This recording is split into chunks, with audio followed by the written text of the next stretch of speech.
नमस्कार, मैं हूं अनुराग मालवी और मुद्दे में दम है में आपका स्वागत है।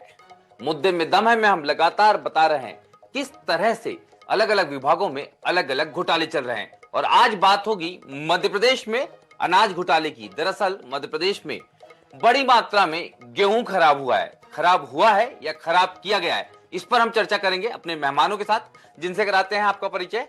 हमारे साथ हैं मध्य प्रदेश कांग्रेस कमेटी के मीडिया प्रमुख मुकेश नायक जी। सर, आपका स्वागत है।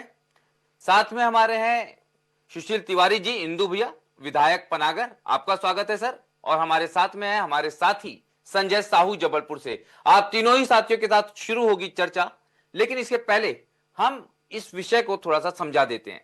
दरअसल मध्य प्रदेश में 2022 से लेकर 2024 तक के लाखों मैट्रिक टन गेहूं वेयर हाउसेज में और अन्य स्थानों पर खराब हुआ। यह गेहूं खराब होना नहीं चाहिए, जो शर्तें हैं वेयर हाउसिंग की और नागरिक आपूर्ति निगम की, बावजूद इसके ये गेहूं खराब होता है। जो गेहूं खरीदी के बाद ट्रांसपोर्ट के साथ लगभग 2700 रुपए के दाम पड़ता है, उसको अब लगभग 5 से 10 रुपए के बीच के दाम में बेचने की तैयारी है। अब ये तैयारी मजबूरी है या घोटाला, इसी पर हम बात करते हैं। सबसे पहले चलते हैं, क्योंकि भारतीय जनता पार्टी की सरकार है दिल्ली से लेकर भोपाल तक, और जबलपुर में ही चूंकि सबसे ज्यादा ये जो गेहूं खराब हुआ है, तो सुशील तिवारी जी के पास चलते हैं। इंदु भैया, जो तस्वीर है वो बता रही है कि सिर्फ जबलपुर में 1,18,000 मैट्रिक टन गेहूं खराब हो गया वेयर हाउसेज में। गेहूं खराब हुआ, इसके बाद में इसकी नीलामी की तैयारी है। जिस गेहूं का दाम 2700 रुपए होता था, उसको 5 रुपए से लेकर 10 रुपए तक के दाम में बेचने की तैयारी है। इसको आप लापरवाही मानते हैं, घोटाला मानते हैं, या वाकई में ये गेहूं खराब हुआ है? क्योंकि आप बड़े स्पष्टवादी, हमने हमेशा देखा है कि आपने बड़ी साफगोई से अपनी बातें रखी हैं। इस पर क्या कहेंगे सुशील जी? यह बात सही है कि खाद्यान्न खराब हुआ है। इसमें सभी गोदाम वालों के किराया रोक दिए गए हैं। और एक बात और बताएं कि जिनने लापरवाही की उनके खिलाफ कार्रवाई भी की हमारे जिला कलेक्टर ने, और सबसे बड़ी कार्रवाई हमारे जबलपुर से ही प्रारंभ हुई है और उन लोगों को ब्लैक लिस्ट की सीमा में रख दिया गया है। अब इसकी जांच का विषय है। मैंने विधानसभा में प्रश्न क्रमांक 832 पे 2012 को हमारा इस पे चर्चा है। इसमें यह देखना है कि वास्तव में लापरवाही की क्यों हुई है। पर प्रथम दृष्टया हम ये मानते हैं कि गोदाम में रखरखाव की कमी है। ये जो है रखरखाव की कमी के कारण ये नुकसान हुआ है। और मैंने भी इस बात को माना है कि इसकी ब्याज सहित वसूली उन अधिकारियों से की जाए कि क्यों उसकी देखरेख सही ढंग से क्यों नहीं की गई। वो जिम्मेवार अधिकारियों के खिलाफ कार्रवाई के लिए हमने आवाज उठाई। माननीय मुख्यमंत्री जी को मैंने भी पत्र लिखा है। यह सरकार के संज्ञान में हमने स्वयं लाने का प्रयास किया है, इस बात के लिए कि हमारे अधिकारी सही तरीके से रखरखाव नहीं कर पा रहे, क्यों ना इन पर वो कार्रवाई की जाए और ब्याज सहित वो राशि दी जाए। बिल्कुल, बहुत महत्वपूर्ण बात है। मुकेश नायक जी के पास चलूंगा। मुकेश नायक जी, ये तस्वीर सिर्फ जबलपुर की नहीं है, खुद सत्ता पक्ष के विधायक इस बात को स्वीकार कर रहे हैं और जांच की मांग कर रहे हैं। आश्चर्य की बात है कि जबलपुर के साथ ये तस्वीर उज्जैन संभाग की है, लगभग भोपाल संभाग में ऐसी तस्वीरें हैं। 6 संभागों में इसी तरह से खाद्यान्न खराब हो गया, खास तौर पर गेहूं को लेकर। एक अगर हम पूरी प्रक्रिया देखी जाए तो अलग अलग आहार के लिए बाद में खराब होने के बाद इसको बेचा जाता है, लेकिन सबसे बड़ी मात्रा में इसको शराब व्यापारी खरीदता है। मुकेश जी, क्या आपको लगता है कि वाकई प्राकृतिक रूप से गेहूं खराब हो गया या खराब कर दिया गया? मुकेश नायक जी। देखिए, अभी इंदु तिवारी ये कह रहे थे कि जो लॉजिस्टिक्स है, यानी जो गोडाउन है, उतने नहीं है जितना अनाज हमारा उत्पादन होता, जितना प्रिक्योरमेंट होता है। मैं इस बात से सहमत नहीं हूं। मुझे लगता है कि पूरे महाकौशल में इंदु तिवारी से बड़ा ये लॉजिस्टिक्स का कारोबार और वेयर हाउसिंग का कारोबार किसी और ना तो व्यापारी का है ना नेता का है। तो इनको पूरा एक्सपीरियंस है, पूरा अनुभव है, इसलिए वो अपने अनुभव के आधार पर इस अव्यवस्था की ओर संकेत कर रहे थे। मैं ये बता दूं कि जो आपने भोपाल संभाग की बात की है, भोपाल संभाग में 20 साल से मेरा एक गोडाउन है। कितने साल से? 20 साल से। केवल इसलिए नहीं उसमें अनाज भरते हैं क्योंकि वो एक कांग्रेस के नेता का गोडाउन है। इसी तरह से अनेक गोडाउन जो बीजेपी के नेताओं के नहीं हैं वो भरे नहीं जाते। ऐसा कोई बीजेपी का बड़ा नेता नहीं है जिसका 2-3 लाख 5 लाख क्विंटल से कम का 10 लाख क्विंटल से कम का गोडाउन हो और लॉजिस्टिक्स का काम हो।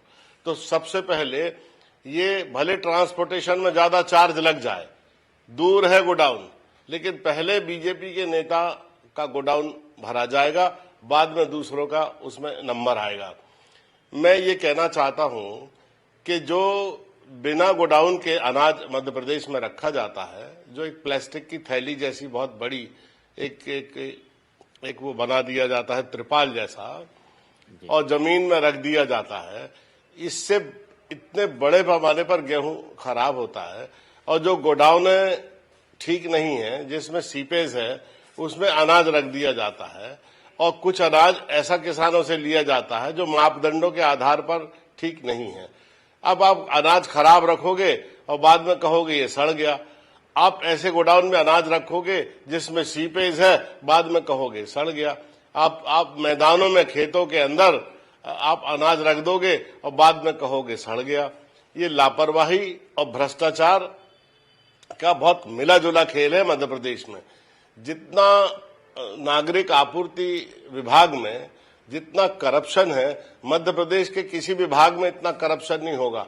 आप सोचिए, मध्य प्रदेश नागरिक आपूर्ति निगम 6 करोड़ रुपए रोज ब्याज में देता है। आपने सुना अनुराग जी? जी, 6 करोड़ रुपए रोज ब्याज में देता है नागरिक आपूर्ति निगम। ये घाटा इतने गरीब राज्य में और इस तरह की लापरवाही क्या सहने योग्य है? इतने गरीब राज्य में जहां 50% लोग कुपोषण के शिकार हैं, वहां लाखों हजारों मैट्रिक टन गेहूं सड़ जाता है, जहां 50% बच्चे कुपोषण के शिकार हैं जिन्हें खाना नहीं मिलता, और फिर बाद में वो अनाज सड़ा के 5 रुपए किलो के हिसाब से वो बाजार में कैटल फीड इन्हें जानवरों के लिए बेच दिया जाता है। ये बड़ा मिला जुला खेल है। कभी अगर भगवान की कृपा से कभी ऐसा अवसर हम लोगों को मिला तो मैं बता रहा हूं कि इतने बड़े पैमाने पर नेता जेल में जाएंगे कि पूरी जिंदगी जो बाकी उनकी बची हुई है उन्हें जेल में बिताना पड़ेगी। ऐसा खतरनाक खेल खेला जा रहा है, ऐसा संगीन अपराध किया जा रहा है। बिल्कुल मुकेश नायक जी, संजय साहू हमारे साथ में हैं जिन्होंने इस पर एक ग्राउंड रिपोर्ट भी की है। संजय साहू जी के पास चलते हैं, क्योंकि ये इतना आसान नहीं है। मुकेश नायक जी ने बिल्कुल साफ तौर पे कहा, खुद सत्तापक्ष के विधायक इंदु तिवारी जी बहुत स्पष्ट रूप से इस बात को कह रहे हैं। पर बड़ी बात यह है कि बकायदा जब वेयरहाउस को दिया जाता है तो कहीं ना कहीं कंडीशन, शर्तें तमाम बताई जाती हैं। वो शर्तों के अनुकूल होने के बाद ही गेहूं को वहां रखा जाता है। सिर्फ इतना नहीं है, इसके बावजूद अगर हम देखें तो उसको प्रिजर्व करने के लिए जिन कीटनाशकों का या फिर उनके प्रिजर्व जो होते हैं उनका उपयोग करना होता है। तमाम चीजों के बाद में 2 साल की जो अवधि है उसमें गेहूं खराब होना बड़ा आश्चर्यजनक है। संजय हमारे साथ में। संजय, सबसे पहले तो ये समझने की कोशिश करेंगे, सभी से मेरा ये सवाल था, आपसे भी है, क्योंकि अभी तक सीधा उत्तर इसका मुझे नहीं मिला। क्योंकि मैंने भोपाल से उज्जैन के बीच में, मुख्यमंत्री के गृह क्षेत्र से लेकर राजधानी भोपाल के बीच के वेयर हाउसेस के हमारी टीम ने स्टिंग ऑपरेशंस किए, जहां पर गेहूं पर पानी छिड़का जा रहा था ठंड के मौसम में।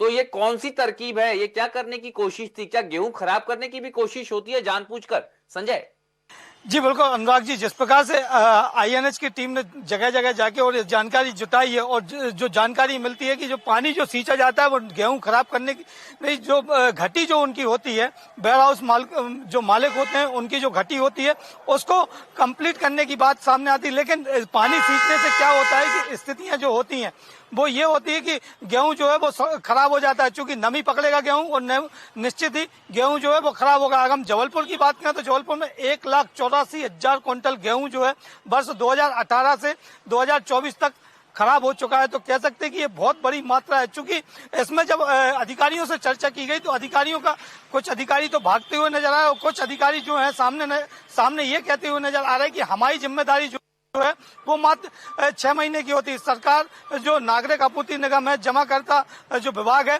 उसको 6 महीने के अंदर गेहूं उठा लेना चाहिए। लेकिन अगर वो 6 महीने के अंदर नहीं उठाते, उसके बाद भी हम साल भर जो है उसको व्यवस्थित रखते हैं, इसके बावजूद 2-2, 3-3 साल गेहूं नहीं उठता है, तो ये कहीं ना कहीं बहुत बड़ी लापरवाही जो है, लापरवाही क्या स्कैम कहना चाहिए, घोटाला जो है वो यहाँ पर देखने को मिला है कि 3-3 साल हो जाते हैं, वो स्टैक जो है वो खराब होता है और उस खराब स्टैक को नहीं उठाया जाता है, नया स्टैक उठा लिया जाता है, जिससे कि उन लोगों को मौका मिल सके और वो उसकी डीसीसी करा सके। डीसीसी का मतलब ये जो बताया गया है कि जिला वर्गीकरण समिति एक बनाई जाती है। चलिए, बिल्कुल। अब जो अधिकारियों की भाषा है जिसका संजय साहू जिक्र कर रहे थे, वो भी सुना देते हैं कि वो क्या जवाब दे रहे हैं इस पर। उसकी जमाकर्ता जो डीसीसी निकालेगा उस संबंध में वही बता पाएगा कि उसको किस उद्देश्य से डीसीसी की जा रही है और कौन ले जा रहा है। क्योंकि आप और हम अच्छे से जानते हैं कि हम घर में भी 12 महीने का स्टॉक संधारित करना, सुरक्षित रखना संभव नहीं हो पाता है। अगर समय से उसका डिस्पोजल होता रहे तो ये स्थिति निर्मित नहीं है। ये की गाइडलाइन को बताती है कि 6 महीने के बाद 3 महीने का एक्सटेंशन, टोटल 9 महीने के अंदर डिस्पोजल होना चाहिए। संजय, बस एक छोटा सा सवाल आपसे और लूंगा। मैं ये समझने की कोशिश कर रहा हूं, जो जिम्मेदार ये जवाब दे रहे हैं वो जिम्मेदार जवाब नहीं दे रहे, वो प्रक्रिया बता रहे हैं। जिम्मेदार कौन है और ये स्थितियां क्यों बनी, इसका जवाब वो क्यों नहीं दे रहे संजय? क्योंकि जो एमडी हैं उनका फोन बंद है। मध्य प्रदेश के जो अगर हम बात करें जिम्मेदार मंत्री हैं विभाग के, उनकी कार्यशैली को लेकर लगातार सवाल खड़े होते आए हैं। बस ये छोटा सा सवाल, आपने क्या ये जानने की कोशिश की थी कि इसकी जिम्मेदारी किसकी तय होगी संजय?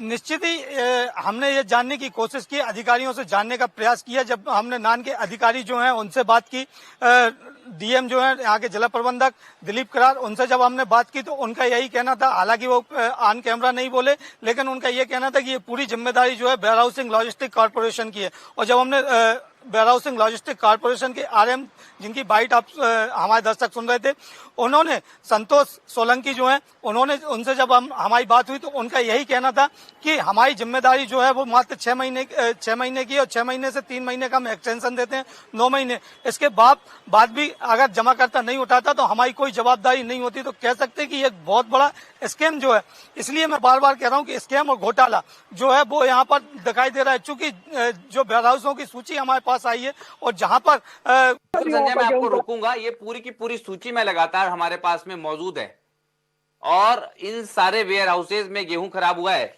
पहले सुशील तिवारी जी के पास चलते हैं और उसके मुकेश नायक जी के भी पास आएंगे। लॉजिस्टिक का काफी अनुभव है इंदु भैया, आपको भी।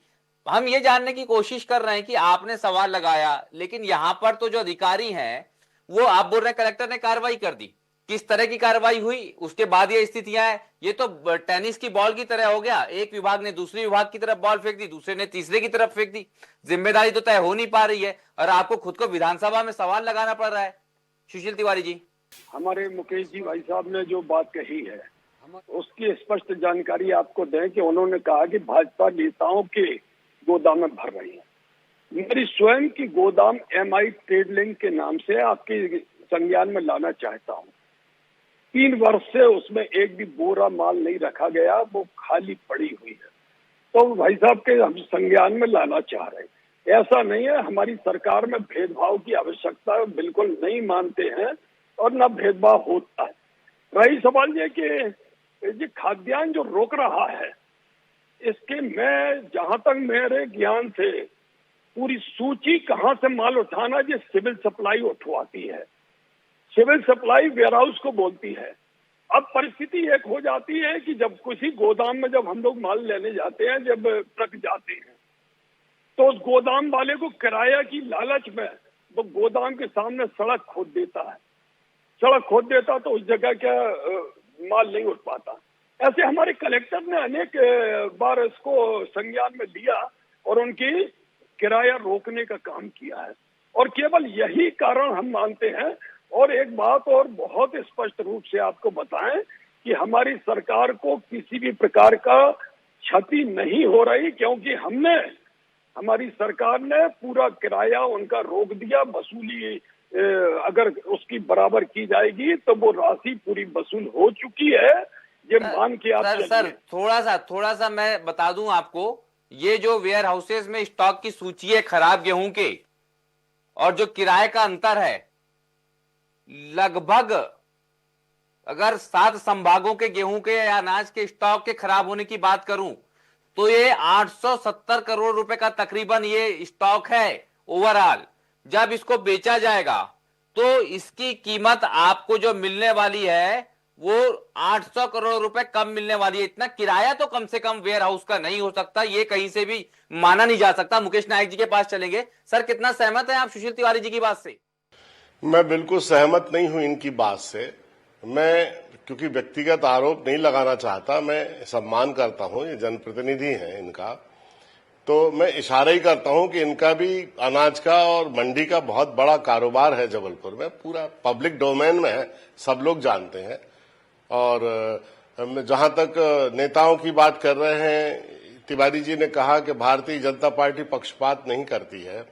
मैं 15 मंत्रियों को जानता हूं जिन या तो उनके स्वयं के या उनके परिजनों के नाम पर गोडाउन है जिनकी कैपेसिटी 1 लाख क्विंटल है। 15 मंत्री हैं मंत्रिमंडल में। मैं पूरी सूची आपके पास भेज दूंगा, आप देख लीजिए। और क्या, जैसे दमोह है, दमोह में जो लोकसभा के सदस्य है राहुल, जैसे प्रहलाद पटेल है या जालम सिंह है, क्या इनके गोडाउन नहीं है? इंदु तिवारी जी को खुद पता है कि कितनी बड़ी बड़ी कैपेसिटी के, और नरसिंहपुर जिले के जो नेता हैं, जबलपुर जिले के जो नेता हैं, हाँ, और इसमें कांग्रेस के भी नेता हैं, इसमें बीजेपी के भी नेता हैं। नेताओं के सबसे ज्यादा कांग्रेस के नेता भी तो उतने ही शामिल है सर इसमें। 15 मंत्री ऐसे हैं, कांग्रेस के नेताओं के उतने गोडाउन नहीं है। कांग्रेस के नेताओं के जो गोडाउन है वो सबसे अंत में भरे जाते हैं और सबसे ज्यादा पहले खाली कर दिए जाते हैं। अब जो 15 मंत्रियों के और बीजेपी के नेताओं के गोडाउन है, किसी की हिम्मत है किसी एमडी की और नागरिक आपूर्ति निगम के कर्मचारी की के उस गोडाउन को खाली कर ले? 2-2, 3-3 साल से अनाज भरा हुआ है और किराया जा रहा है उन लोगों के पास। और देखो जरा जबलपुर में जिन लोगों के गोडाउन के किराए रोके गए हैं वो कौन कौन लोग हैं, और जिनके भुगतान किए गए हैं वो कौन कौन लोग हैं पूरे डिवीजन। थोड़ा सा एक समीकरण और समझा दीजिए, क्योंकि आप दोनों बड़े लॉजिस्टिक के एक्सपीरियंस व्यक्ति हैं। सुशील तिवारी जी कह रहे हैं कि जो किराया है वो रोक दिया गया, क्या किराया रोकने से सरकार के नुकसान की भरपाई हो जाएगी क्या, जो गणित बोलता है लॉजिस्टिक का? मुकेश नायक जी। 1,18,000 टन आप स्वयं कह रहे हैं कि ये जबलपुर, केवल जबलपुर में ये गेहूं और जो गोडाउन में रखा हुआ अनाज है वो खराब हुआ है। ये मामूली अपराध है क्या? मैं कह रहा हूं कि जिस राज्य का 50% बच्चा कुपोषण का शिकार है, जिसके पास खाने को नहीं मिलता, उस राज्य में केवल एक डिवीजन में, एक सेक्टर में 1,18,000 टन गेहूं खराब हो जाए तो ये कोई मामूली अपराध है क्या? इसकी बारीक से जांच होना चाहिए और जो लोग भी इसमें दोषी हैं वो बात पब्लिक डोमेन में आना चाहिए और इन्हें सजा मिलना चाहिए। संजय साहू जी के पास चलते हैं एक बार फिर से। संजय साहू चूंकि लगातार इस मामले में काफी अंदर तक, गहराई तक जाके इन्होंने अध्ययन किया। संजय, थोड़ा सा समझाने की कोशिश कीजिए, मैं थोड़ा सा कंफ्यूज हो रहा हूं। ये इतना बड़ा नुकसान है, नुकसान के साथ साथ मुकेश नायक जी ने यह भी सवाल उठाया कि कहीं ना कहीं जो कुपोषण है, कुपोषित लोग हैं, उनके पास गेहूं नहीं पहुंचेगा। जो गेहूं इंसानों के खाने का था उनको जानवरों के अनाज के नाम पे बेचा जाएगा। एक तो अगर इथिकली देखें तो ये कितना गलत है, और दूसरा अगर हम देखें इसके आर्थिक समीकरणों को, क्या सरकार को इससे नुकसान नहीं होगा या वेयर हाउस का सिर्फ किराया रोक देने से इसकी भरपाई हो जाएगी? संजय, निश्चित ही सबसे पहले तो मैं नायक जी को एक चीज बोलना चाहूंगा कि 18,400 मैट्रिक टन है, 1,18,000 मैट्रिक टन नहीं है। ये क्लियर कर दूं, क्योंकि जबलपुर में जो अनाज गेहूं खराब हुआ है वो 18,400 मैट्रिक टन है। वहीं आपने जो सवाल किया है तो वो निश्चित ही किराया रोक देना, उन सभी वेयर हाउस मालिकों का किराया रोक दिया गया है। ये सबसे बड़ी बात है, ये विडम्बना है कि जहां पर खराब हुआ है उनका तो रोकना चाहिए, ये ठीक है, लेकिन सारे वेयर हाउस मालिक जो हैं उन सभी का किराया रोक दिया गया है। जिनकी घटी 2,000 क्विंटल आई उनको 10-10, 20-20, 50-50, 200 क्विंटल, 50 क्विंटल या 100 क्विंटल, उनको भी घटी के काट के पैसा वापस करना था, लेकिन उनका भी किराया जो है वो रोक दिया गया है। ये बहुत बड़ी बात है, चूंकि कहाँ से पिया जा रहा है कि आपके यहाँ पर माल खराब हुआ है, अनाज खराब हुआ है, गेहूं खराब हुआ है, इस कारण से अब कहीं जाकर वो प्रक्रिया में आ रहा है कि जहाँ पर जितने लोग हैं उनकी घटी को पूरी करके उनको पैसा दिया जाएगा। तो मैं कह सकता हूँ कि कुपोषण की बात जहाँ तक आ रही है कि कुपोषण जिस प्रकार से बढ़ रहा है और हुआ है, और मध्य प्रदेश में बच्चे कुपोषित है, निश्चित ही कुपोषण के शिकार हैं, लेकिन उसमें बहुत सारी चीजें हैं। किसान जब अपने खून पसीना बहाता है अपने, उसके बाद वो अन्न उगाता है, अन्न को जो है वो समाज के लिए देता है और उसकी खरीदी जो है वो सरकार करती है। लेकिन वो खरीदी जब होती है उसके बाद जब उनका रखरखाव होना चाहिए, जिस प्रकार से रखरखाव होना चाहिए वो रखरखाव नहीं होता है। और यही कारण है कि ये पूरी प्रक्रिया जो है अनाज खराब करने की एक प्रक्रिया अपनाई जाती है, वो अनाज खराब हो रहा है और इसमें बहुत बड़ा घोटाला जो है वो सामने इसकी बिल्कुल संजय। सुशील तिवारी जी के पास चलते हैं क्योंकि समय का अभाव भी है, कुछ छोटे छोटे कमेंट अभी लेना है एक बार, लेकिन थोड़ा महत्वपूर्ण रूप से सुशील जी से ये समझने की कोशिश करेंगे। सर पहले तो आप क्या कहना चाह रहे हैं सुशील जी? सबसे पहले हम मुकेश जी भाई साहब को एक जानकारी देना चाह रहे हैं कि आपकी जानकारी अधूरी है। हमने कभी भी खाद्यान्न का कोई कार्य नहीं किया है। 22 साल से मैं जिस व्यवसाय से अलग हूँ और जो केवल ये भ्रांति फैलाने के लिए, इसके पहले दिग्विजय सिंह ने आके जब बात बोली, मैंने उनके ऊपर मानहानि का दावा किया और वो मानहानि का दावा अभी अदालत में चल रहा है। माननीय दिग्विजय सिंह जी अब उसकी जमानत कराने आएंगे। ये मेरे ऊपर जी आरोप मनगढ़ंत लगा रहे हैं। मैं जरूर मानता हूं कि आपको किसी न किसी ने इस प्रकार की भ्रम फैलाई होगी। हम सीधे आपको नहीं कहते, ये दोष आपका नहीं है, पर आपको पूर्ण जानकारी होना चाहिए कि कौन व्यक्ति ने ये व्यापार किया है या नहीं किया है।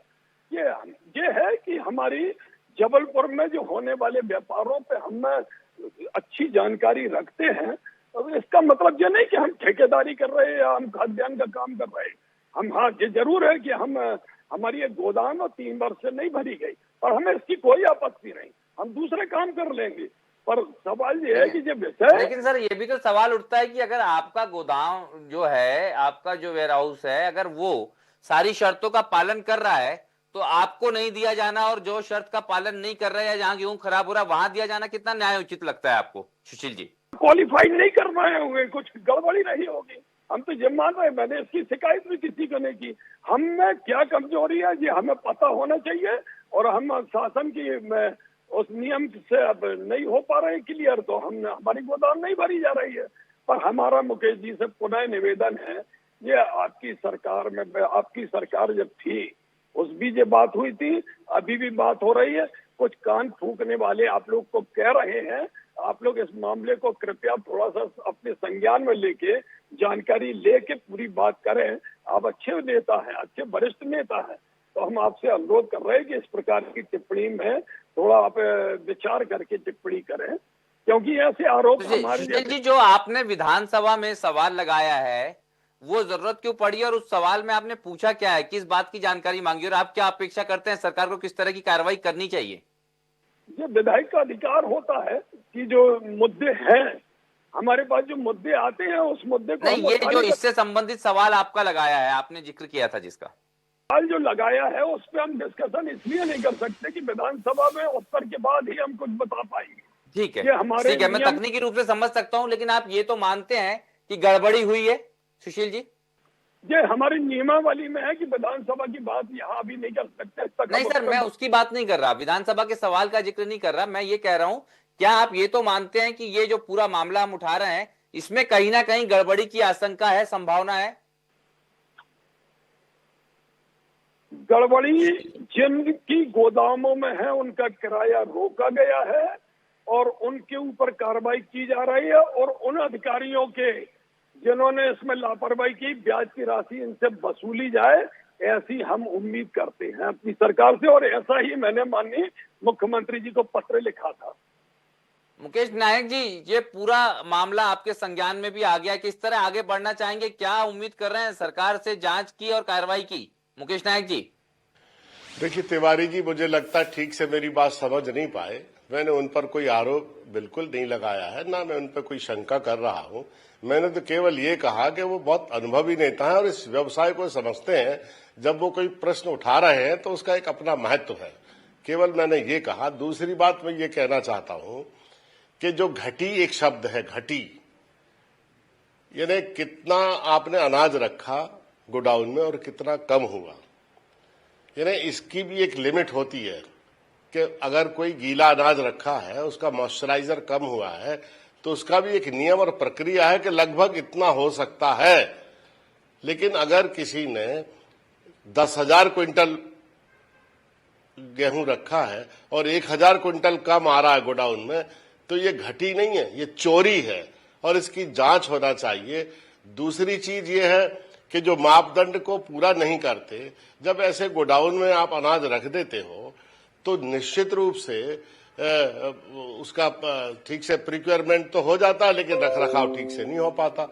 ठीक से उसमें दवाई नहीं लोग रखते हैं, उसमें पानी आ जाता है, मॉइस्चर होता है, फंगल हो जाता है, सड़ जाता है और फिर उसकी कोई वैल्यू नहीं रह जाती। तीसरी चीज, खराब अनाज खरीदकर अच्छे अनाज के बीच में उसको गोडाउनों में रख दिया जाता है। अब इसमें गोडाउन मालिक की क्या गलती है? जिसने प्रिक्योरमेंट किया है, जिस सरकारी एजेंसी ने, जिस सोसाइटी ने वो अनाज खरीदा है, देखना चाहिए कि उसकी क्वालिटी क्या है।